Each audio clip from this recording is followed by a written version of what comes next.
Okay. Oh, dope. Fresh. Ooh. Yo, what's up, bro? What's up, Can you hear Rakim? me? I can hear you. Good. Can you hear me? Yeah, I can hear you, bro. I bet we are in business. Yeah, man. Shit, man. But definitely, man, we about to commence with this interview. Gonna let the people know who you are and what it is that you do. You know what I'm saying? Okay. Cool, cool. Yeah. Pretty much giving, you know what I mean, your backstory, how you got into like spirituality and consciousness and just, you know what I'm saying? Just development. All right. Hey, so okay. So I guess first of all, hold up. I gotta hold up. Yeah, To get it started yeah. off right. Let's get it started off right. Yeah, it's all right. You gotta like that. You gotta like, oh, shit. Like I heard you know, doing so. Yeah. I mean, honestly, um, I could. All right. So like, let's. I don't know. All right. So as far as like my start with spirituality, I mean, I feel like there's never really like a beginning or ending as far as something like that goes. But I would have to say like I started meditating when I was like 19. I smoked weed for the first time when I was like 18, and basically I've just been like going with everything like in that kind of manner since then. Hmm. And I feel like we have to define spirituality first, and that's like really Yeah, important. And yeah, yeah, for me, spirituality is like anything that like makes me like feel good and whole and more complete as a person. You feel me? Um, so I guess like on my path, I've incorporated like a lot of different hmm, aspects of what that might mean to me, yeah. which has included like psychedelics Memorize and and just join in. Got one no, viewer. I don't even know what to do with my hands right now. I think that's the symbol. Hey, what's up? Um, Neptune. it was nice to meet Memorize. Really, I haven't had a chance to meet you yet, but I always like see you posted and stuff, and I do like check your posts out sometimes. So Yeah, shout out. they Uh, dropping. school of insight. Mm-hmm. So yeah, so my path is kind of like uh, started since like before birth, and it'll continue after, and I think that's the same for everybody if you believe in that sort of thing, because I feel like we also create each and every one of us. We create our own reality, so Mm-hmm. it's just yeah, and, your belief system and the things you choose to really like, hold on to, like your core foundation, really helps construct that, and so that's really like something I try to hold close and dear is the idea that spirituality or spiritual living is kind of like the basis for living a good life and living a long life. Mm-hmm. Even hopefully, as I think a lot of like sages and philosophers and things like that have come before us, like to transcend um, death in a sense. Using spirituality as a base um, for your for yourself instead of, I guess, like a physical self. But that's a whole different conversation.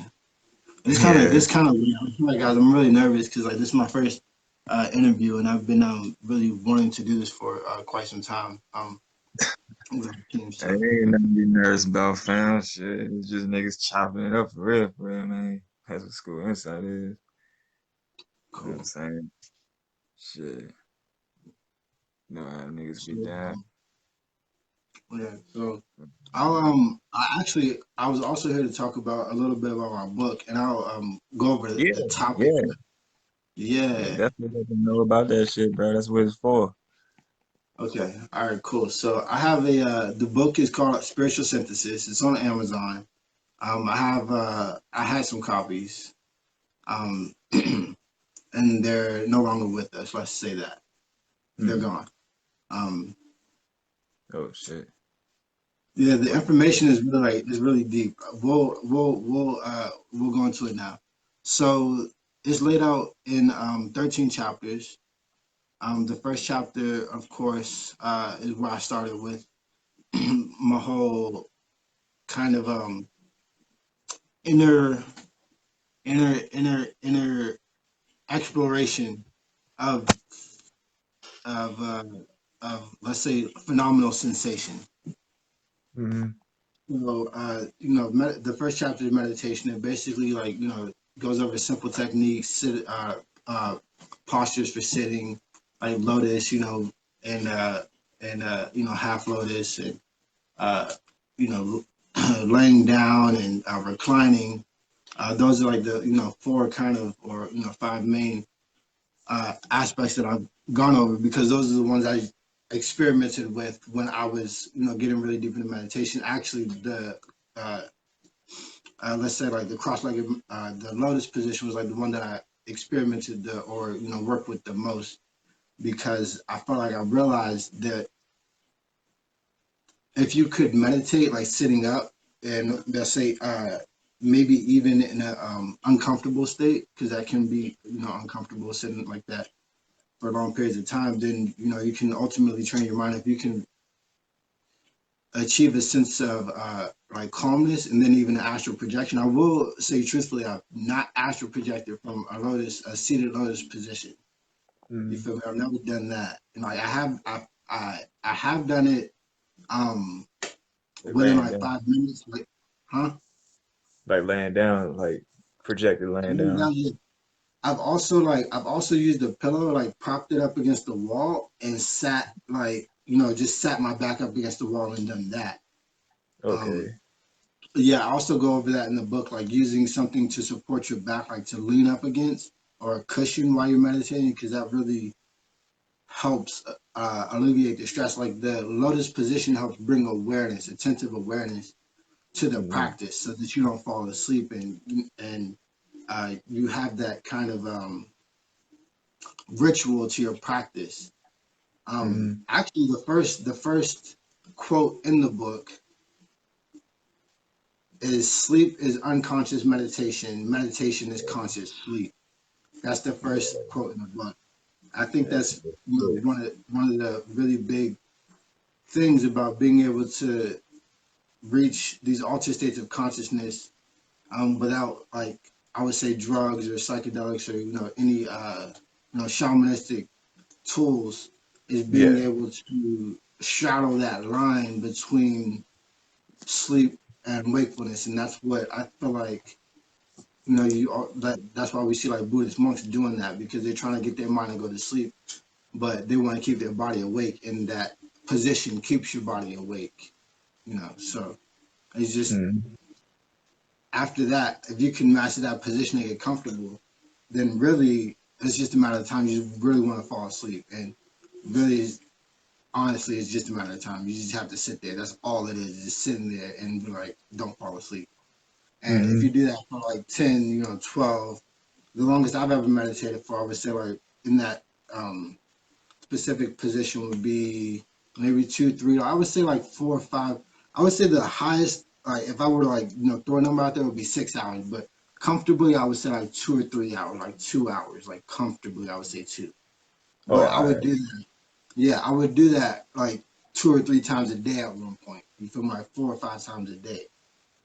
Like you know, that's an exaggeration. Excuse me. That is an exaggeration. But like 1 or 2, 3 times a day, I'll be doing that. So that was back in like 2010, and that's how the book starts out. Is basically it's kind of like starting that meditation all the way up until astral projection and kind of like self realization, so to speak. Mm-hmm. And the steps that I took to get to that point for me personally. And I'm trying to, and yeah, and it has a scientific merit. There's a lot of research that has been done, books. I also have conducted, trials with, I would say, friends and family and stuff like that. And I wouldn't say Yeah. like they, yeah, things like that. So, experimenting with ayahuasca, which is there's a plants section of the book. We'll get to that. But Mhm. so that's how the book starts out with meditation. The next chapter is yoga. Now there's in the yoga chapter there's three asanas. There's three asanas. And they're really actually no, it's not three asanas. Excuse me, I apologize. It's actually the entire sun salutation, which is basically like your morning stretches basically. And Yeah. yeah, one thing I found really interesting about yoga, which is why I put the sun salutation. I didn't expound ridiculously on it, is Hmm. because I feel like you can do yoga like all day, every day. You like when you're sitting down, like just stretch. In the morning, stretch. If it's not stretching. It's the quote that I put in the book is yoga is the dance of life. That's what I put. So it's incorporating everything in your entire life and making it a Sort of rhythmic dance. union with Yes. creation. Yeah. Whew. Hey, Nico did so much better than I did. So now tell Nico I said, hey, shout out Nico as well. If you guys haven't had a chance to check out his interviews, the first one in the School of Insight, scroll down and check it out. He definitely, Nico is somebody that actually I got a lot of astral projection information from. Hmm. It's regrettable we don't talk as much as we used to, and I actually need to reach out to him. But I got a lot of Man, information from that goodness. guy because he was doing it. I feel like a lot more heavily before I was. Hmm. But yeah, and that's one of the reasons I actually put the book out there. I'm speaking now is because having somebody that's done the practices and just having that energy, you're not even having them to instruct you, just having that energy near you, Yeah, can drastically help. Yeah, in a process. So definitely, or man. interacting with that energy. Uh, so the next chapter in the book is yoga, meditation, yoga. I think there's like diet and exercise is really Hmm. important. Um, Hold on, let me check and make sure. So yeah, Rakim, how have you been? How's everything? I know you just know, Man, you just everything getting is in. good, man. Life just be moving, bro. I just be moving with that shit, bro. A lot of crazy shit be going on, I'll tell you that, but I heard all is about that. good, I heard about that actually. though. Yeah, Yeah, I ain't gonna discuss that shit on this live though, but definitely not though. But yeah, man, shit should just keep moving. But yeah, man, like shit. Definitely, what's the deepest meditation you ever been in? Like, what's the like most profound oh, experience man. you ever had? Whoa. All of my most profound meditations have happened on the astral plane. Like to describe the astral plane so we can like get to the basics of it, it's literally like walking around in your Hmm. physical body in your imagination, like a world that's completely made out of your imagination. That's Yeah. exactly what it is. So there's been I remember one time specifically. It's probably been two times that I vividly remember uh,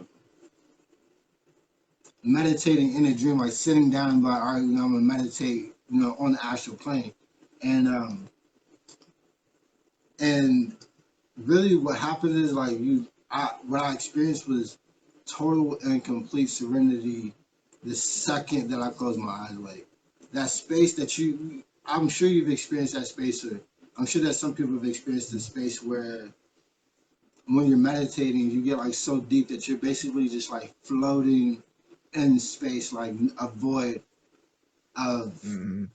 pure Right. Like you can't even. selflessness. Yeah. Can't really Yeah, describe and that that's shit. what it feels like. That's what it feels like. And Hmm. I've also had because I've done LSD a few times, and I've had LSD visuals spill over into my dreams, and I actually like witnessed that, and it's like really profound because like in the physical world, like, you get like these kind of like saturated colors and everything, and in the dream world, it was like everything was Mm. like Just like it's almost indescribable. But I'll try it. It's like real super HD and shit, right? not super HD. Let's say like um if you look like what I was looking at when I was in the dream, Mm. when I was in the dream, I was kind of like I was looking at a building. And I say like all the bricks are like shifting and moving, but the Mm. building is still like stable and it's not like it's not Yeah. compromising Damn. the structural integrity at all. But like the whole thing is like shifting and moving, and it's just looking at it. But um, you That's have to have crazy. done yeah, you have to have done like LSD to like get the idea of like shifting and moving visuals on the surface. Um, Mm. but that's exactly what it's like, but like more pronounced, more pronounced, Okay. and I would say a lot more like colorful. But the reason I'm so adamant about astral projection is because it really takes away like the need, not the need, but it as far as like entertainment, what psychedelics and plants provide, like astral projection can provide that like times 20. Mm. Um, but it's really all about preference.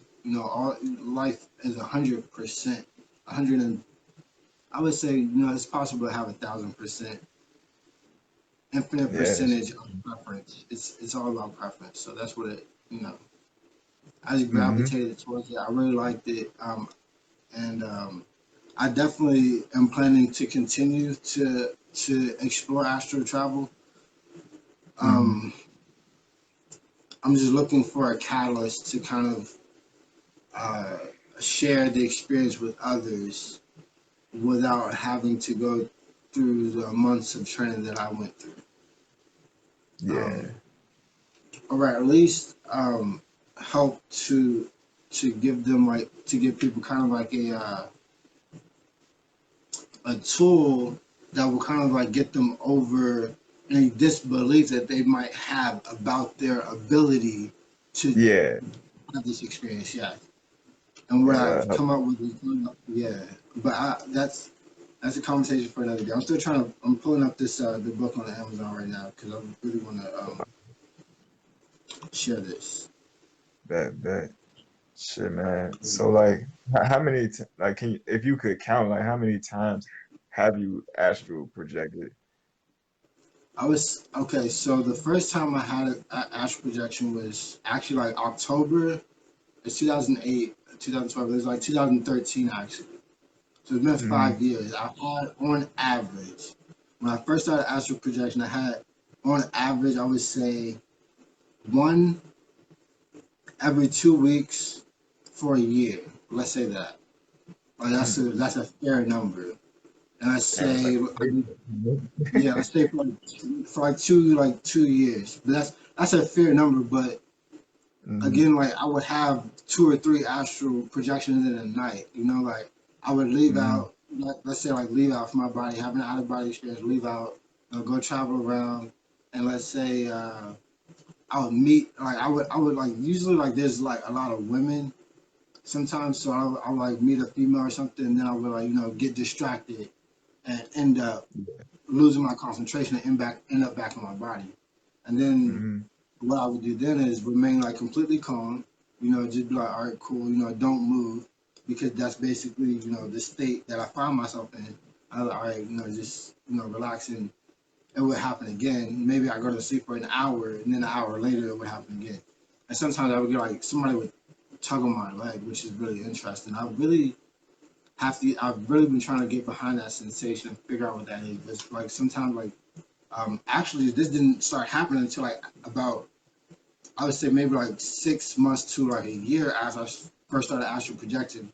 Usually at first I would float out, and then after a while I would get a tug on my leg, like somebody would like pull me, and it Mm-hmm. wouldn't be like anything wild. It would just be like a slight pull, like maybe like to get me.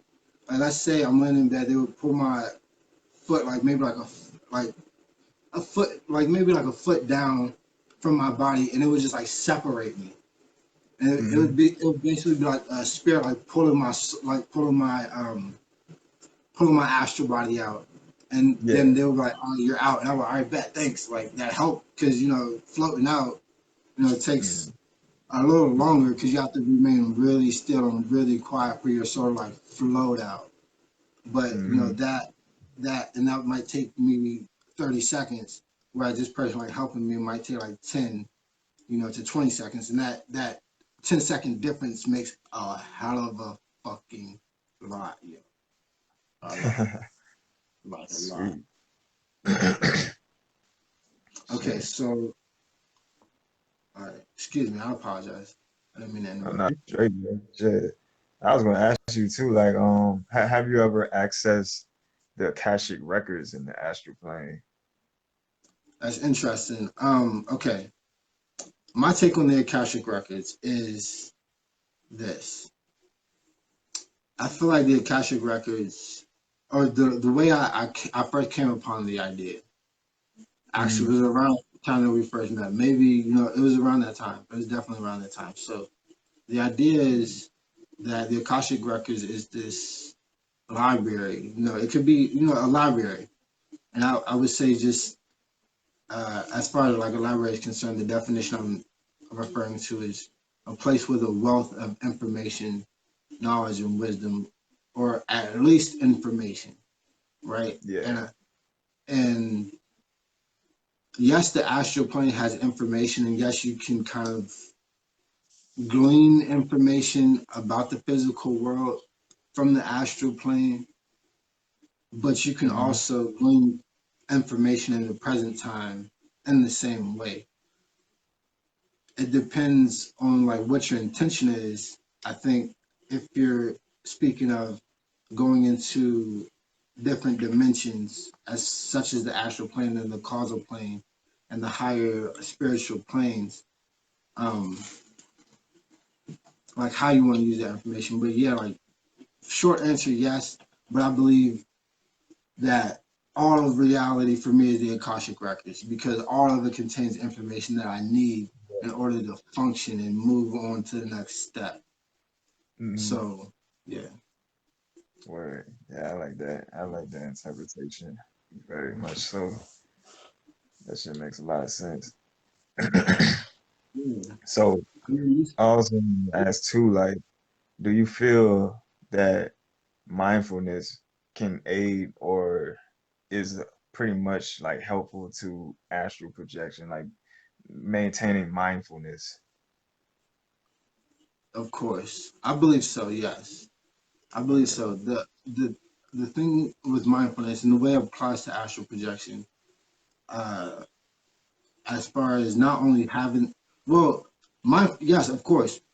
The shortest answer as far as applying mindfulness to astral projection is to be mindful Mm-hmm. of the will to astral project, and then be mindful of the follow through with the steps that have already been laid out by people that have done it.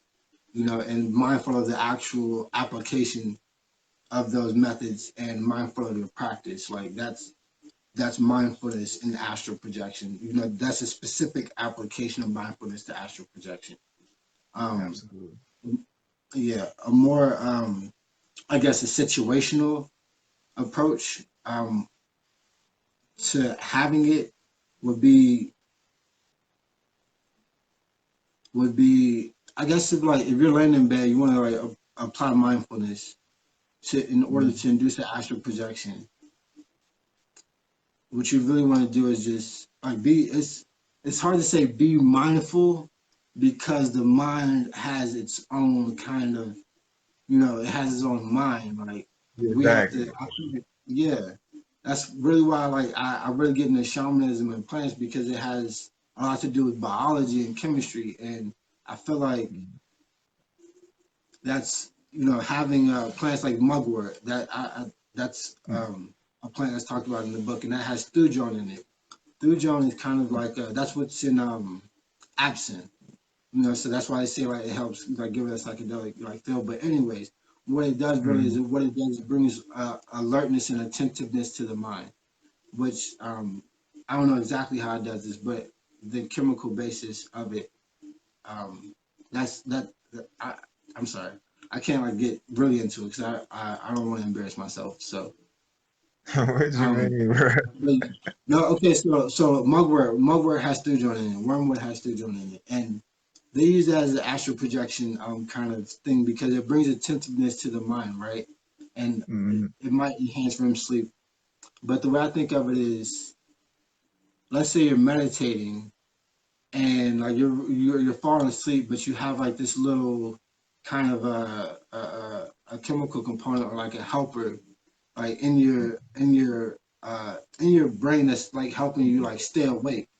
You feel yeah, me? That's why that's where the plants come in.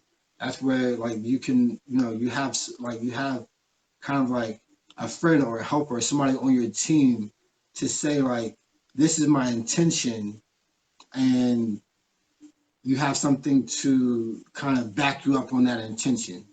You feel me? mm, And there's plants called Mexican dream herb, and that's specifically what they do. You feel me? yeah, These shamans and shamanesses and witch doctors and mm, voodoo priests and priestesses, like they're not using these plants for no reason. They're not calling them this and saying like this is what it does for no reason. Like that's what the fuck it does. And it almost yeah, brings me to tears, bro. Like, cause it's what it fucking does. Like, um, mm, ayahuasca and stuff like that. Like, like they say, like, oh, this is a spiritual healing, plant, yeah, psychological healing plant and a medicine. And mm, Western culture, like, we throw it in the trash because we're like, oh, there's no science and stuff like that. yeah, And I can tell you, living testament, like this shit is true. Like, you've known me for a long time. You've seen like that I've mm, gone on a path of experimentation with the plants and drugs. You feel me? And it's damn, where was I going with that? Where was I going with that? nah, it was just talking And I about can like, tell you like I can tell you on a first hand basis, like, yeah, it's not bullshit. Like it's true. Like, I would say the LSD, for anybody listening, LSD is definitely 70s. Definitely because I would leave it in the 70s. That's what I mean by that. Because yeah, it's half chemical and it's half natural. It grows from it's like a mold that grows on a bread. And the way they found this out, I think like maybe in the 1500s or something like that, people like were eating the bread and they end up going crazy, but it's a psychedelic experience. Albert mm, Hoffman was using it to synthesize something for uh, a treatment for some psychological issue or something of that nature.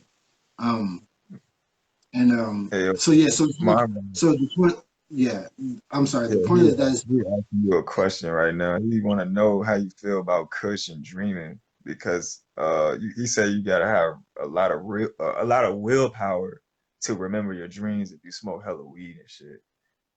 yes. Like, like that's I'm gonna answer the question. Let me finish with the LSD thing real quick, and I'm gonna hop over to that if you don't word mind. up. Okay, Yeah, so what I would say about LSD is, as opposed to other shamanistic methods of entering spiritual revelations, if that is your intention, um, I try to I would suggest like leaning toward more 100% natural stuff, like mushrooms, mescaline, like peyote, ayahuasca, amanita muscaria, Mexican dream herb. Just because those things are more um, symbiotic with the human body because we yeah, come from the earth. You feel me? So that was my takeaway. Like I said, I've done a lot of experimentation, and mm, some of it is to help harm reduction with others. And so yeah, that's my takeaway from that, and that's my advice. As far as cannabis and dreams, I'm sure you noticed I smoked a lot. I smoke a lot of marijuana, and that's not an accidental thing.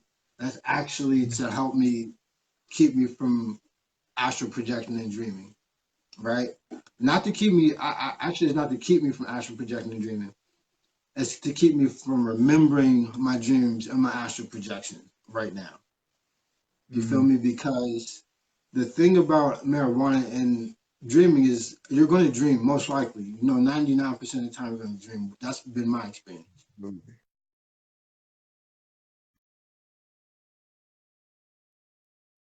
Or what I've seen and what I've witnessed and what my research is telling me is that THC inhibits the transition of short-term memory into long-term memory, right? Mm-hmm. So when you get back to your body, so to speak, from your dreams and your astral projections, you want to download that information really quickly back into your long-term memory, or if you want to be more esoteric about it, kind of your physical body, right? Mm-hmm. THC kind of doesn't allow that to happen as efficiently and effectively as it could, right? Yeah. All right. So that's the only reason, that's the thing about marijuana and dreaming is it don't let you download your dreams as efficiently as you could. You feel me? Like when Mm-hmm. you wake up from most dreams, you have a good 30 seconds if you're not if you're not training yourself to remember your dreams, because that's a really big part of this too, is really training yourself to remember by writing down your dreams, like keeping a dream journal. Or Yeah. I would recommend. That's why I use plants and stuff because and supplements because it helps give your brains the nutrients that it needs to be able to effectively, uh, transition those memories from short term to long term. And especially like Mm-hmm. when you use certain plants and certain things with a certain intention, then it compounds the effect because it's saying like I'm using these plants and these supplements specifically to remember my dreams, specifically to help enhance my astral projections, and they do that because we exist on a spiritual, biological, chemical, psychological, and emotional basis, and so that all interacts with each other. Yeah. Um, so yeah, so THC, but I have something that can combat that. Oh my goodness, this is a lot. So the next chapter of my book, jeez, for real, man, for real. Information overload. All right, so okay, so the third chapter is actually pranayama, breathing. I actually got this from Nico. Oh, also, I didn't even put my moniker as Nighttime Guru. You guys can follow me on Instagram, like YouTube. Yeah. Um, Love it, everything is Nico. Nighttime Guru. Website, everything.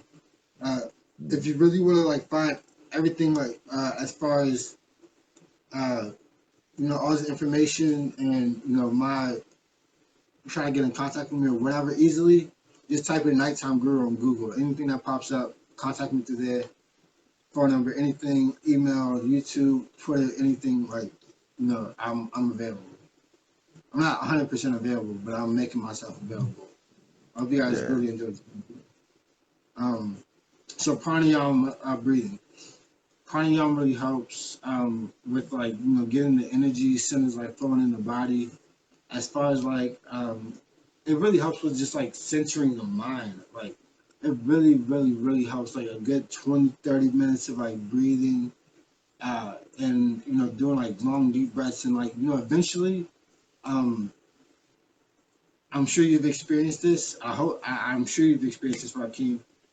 Oh yeah. Where like you're doing like a deep meditation, it gets to the point where like you're holding your breath for like 45 seconds, like 60 seconds, and you're basically like in heaven. You feel me? Like that's like once, Mm-hmm. yeah, like yes, and I think like that's really important because astral projection is supposed to feel like really good, and when you like accumulate a lot of those good, ethereal feelings, then it's just like aligning yourself with that vibration that's really going to help you, you know, Mm-hmm. uh, that's really going to help us all ascend to that level of reality. Yeah. This might be like a really deep interview because I actually haven't been astral projecting for a while, and actually I did it tonight for a Sure. quick thing for the interview, but it was like a short astral projection. Like astral projection is literally like this. This is what it is. Just close your eyes, imagine yourself doing something, And then astral projection is close your eyes and you're really actually fucking doing that thing. That's what it is. That's what it is. So I did like a quick like it was more like a visualization, right? So I was Yeah. wondering like, yeah, that okay. I won't even get into it. But that's what it is.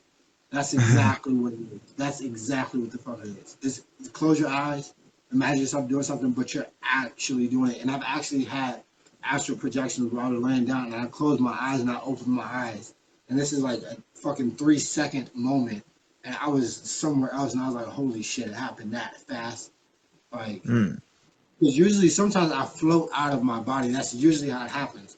But this time I literally like was laying down in a room in my I stayed with my grandmother at the time. That's embarrassing. I didn't want to say, but I stayed with my grandmother at Mm-hmm. the time, and I was laying down and I closed my eyes. I was in the room and I closed my eyes and I opened my eyes and I was standing on a pier like Mm-hmm.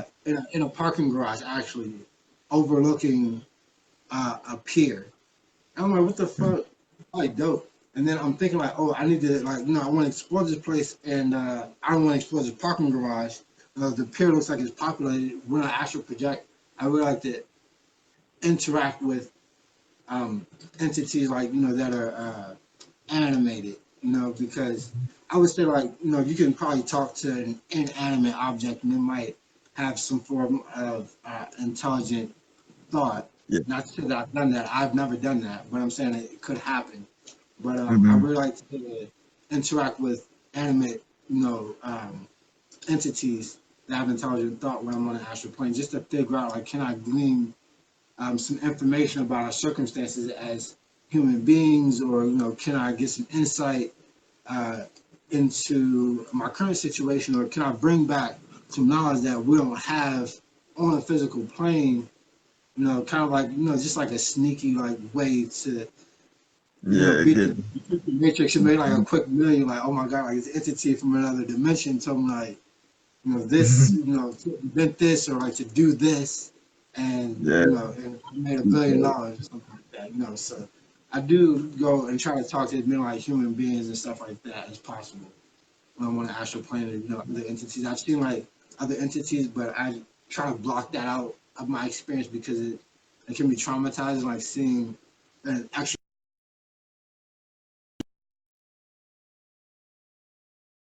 look like the extraterrestrials on television. You feel me?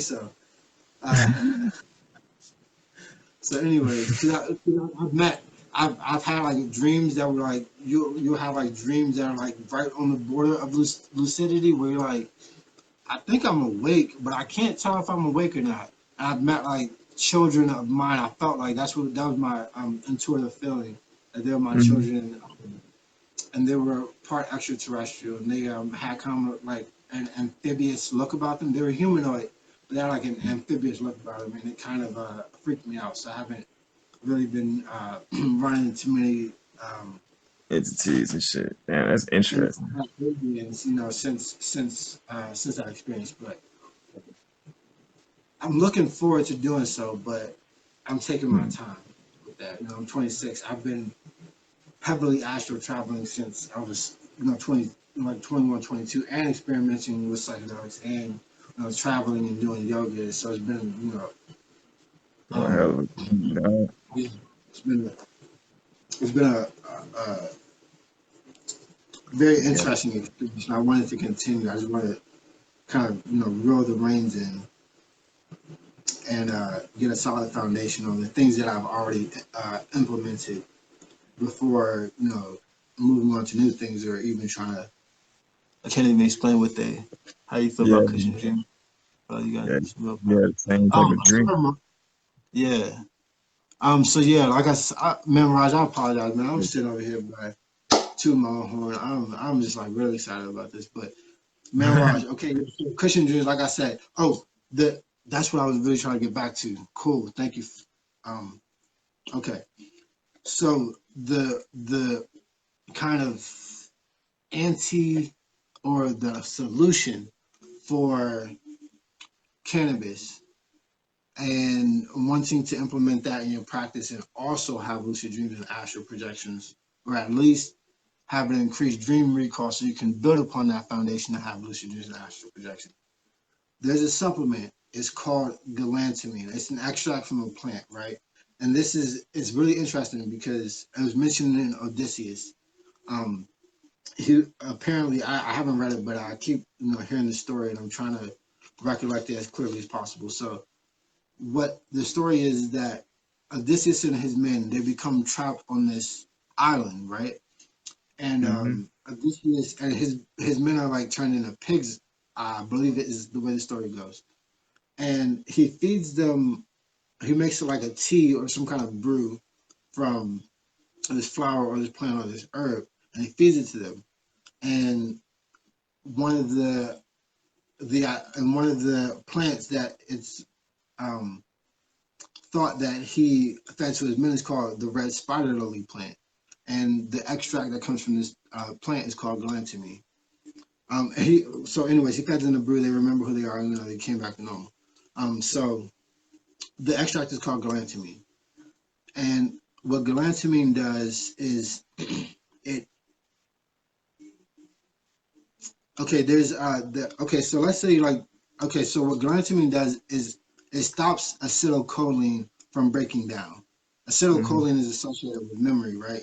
So we have this thing called acetylcholinesterase, and um, galantamine is acetylcholinesterase inhibitor. Now, what acetylcholinesterase does is acetylcholine is our memory, right? And acetylcholine breaks it down, um, Mm-hmm. you know, and especially when we're dreaming, right? Yeah. So what galantamine does is it shuts that down. So let's say, so galantamine shuts that down. So you have all this acetylcholine, all these memory molecules or Yeah. Neural. neurochemicals, Yeah.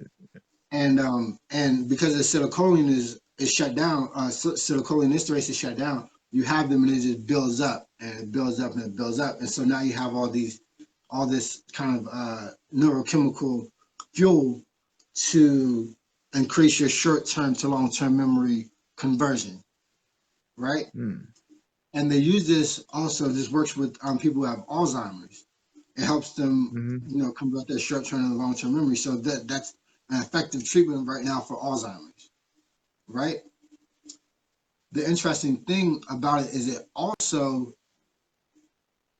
accentuates your REM sleep. Mm. So not only are you getting kind of this memory Retention. enhancement, Mm-hmm. yes, enhancement and retention. Thank you, retention, but also you're getting an enhancement of that state where lucid dreams and astral projections happen. And this is not like a subtle state. It's like 100%, like 200% increase in REM activity.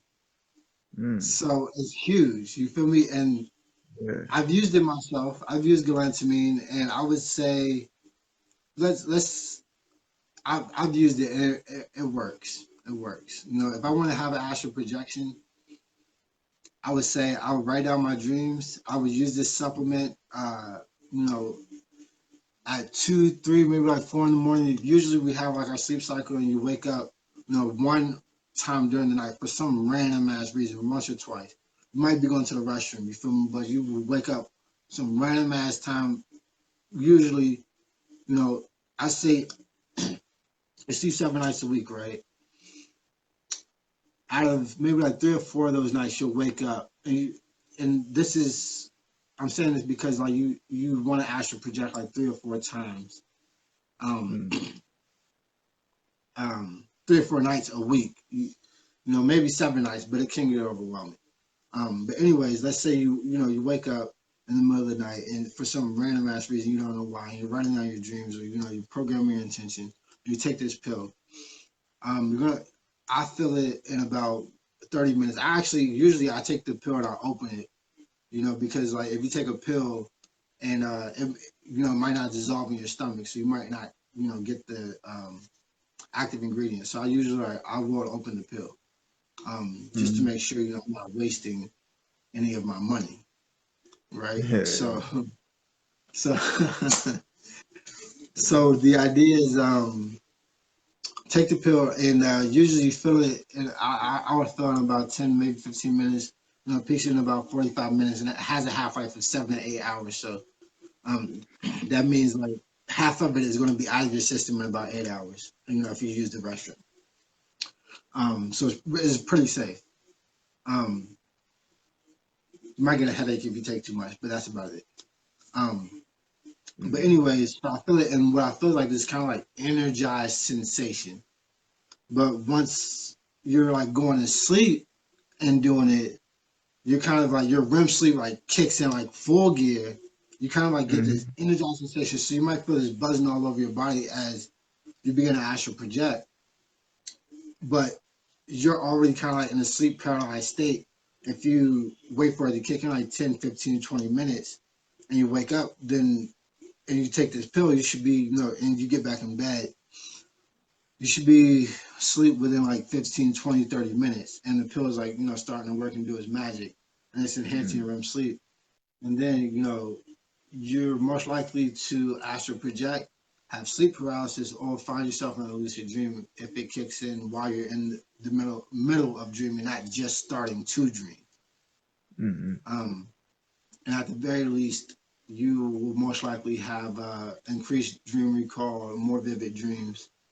Um, that's the same with mugwort, which has thujawn in it. But anyway, that's kind of like the cure for the cannabis epidemic. You feel me? As far as lucid dreaming is concerned, Dorantamine, the closest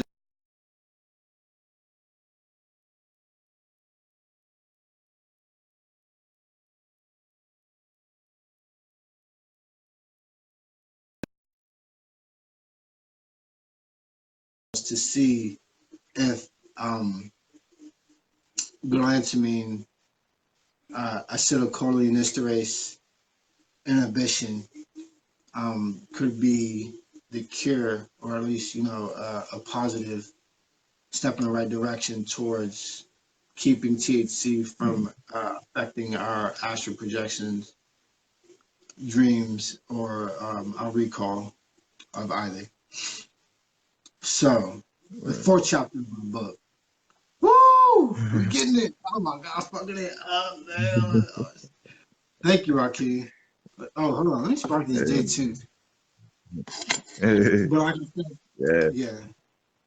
my bad, John. No, but really, I have this to kind of like stave off me like recalling my dream because I've um dreams, because astral projections, I feel like they stem from dreams. And we're gonna move past this in a second, but astral projections stem from dreams. Astral projections can be pretty fucked up. You feel me? Like, Mm. you've ever had a fucked up dream? Like, Like, actually, imagine like being aware and real and alive while it's happening. Like, yeah, I've seen this is a pretty vivid dream. I wouldn't say like I'm totally because I've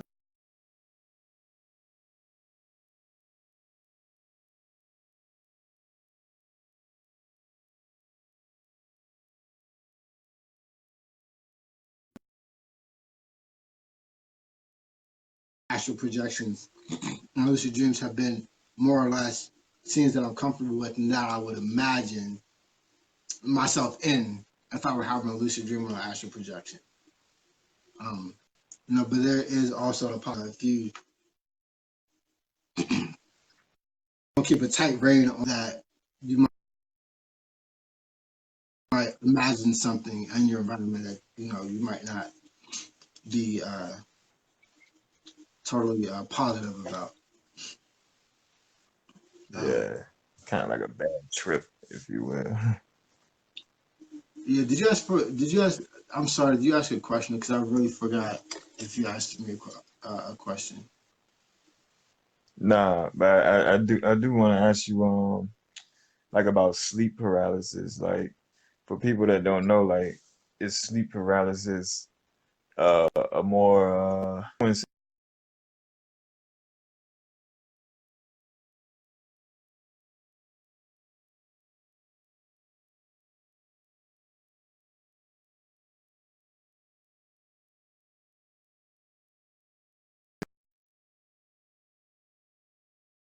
acting out that experience to let me, put myself to sleep.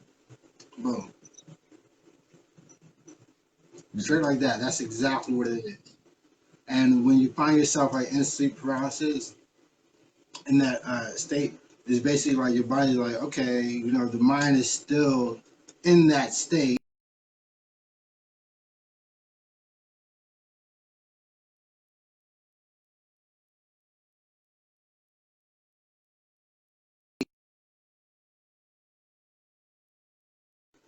will cooperate. Boom. Really, that's like an easy and quick explanation, and that's after years of astral projecting and actually having the experience and like reading, other people's experience on it. That's basically what it Mm. comes down to. Like it can get more. We can get really. It can get so esoteric, bro. Like, but I'm really trying to keep it like, man, you took like the way we're talking right now is like we're Mm. on the astral plane now, because that's also like something that can happen. It's like living in it in real time, and I actually had that opportunity. I feel like a few times to Mm. like leave, but I opted to stay. I definitely opted to stay because I'm like, and I would say like I was on a different plane. Like let's say like a very like beautiful like heaven like place where like I remember I visited this one place. It was it was like everything like 2,000 like 300 or some shit like 2,000 like 4,000 like year 4,000 or some shit. And like the water was clean, like Mm. everything was so like clean and serene and stuff. And like I would be in a place like that, and I would have like an option to stay, but I would always be thinking like about my physical life here, and I was like, damn, what about my family? One thing I would really be concerned about, like, what the fuck is gonna happen to my physical body if I stay here? Am I gonna be brain dead? Am I gonna be in a coma? Does that mean I die? Like, does that mean am I in my physical body right now? Like, am I just interdimensionally traveling? And I actually have no actual physical life at all, and I'm Yeah. completely Like, you know, so hijack your body while you gone and shit. yeah, yeah. That sort of could happen too. Let me see. Oh yeah, so I wanted to move on to actually like higher planes of consciousness. Mm. Normal dream, I'm right in saying that you have different bodies almost every time astral projection true. There's definitely appearance your astral body. I think okay, so in a normal dream, am I right in saying that you have different bodies almost every time? Um, okay, I would say Question. for um, Good question, my gosh. my personal experience, I would say I've had the same body, or more or less the same body, or at least the same consciousness, like conscious feeling and expression of myself.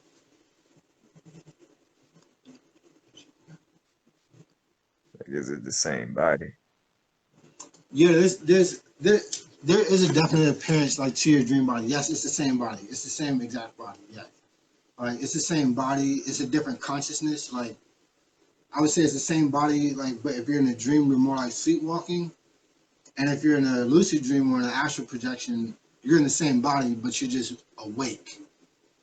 You feel me? But it is the same body, and the appearance, like it alters from time to time. Like if I'm looking at my hands, like my hands will like keep changing sometimes, or they'll be like see through.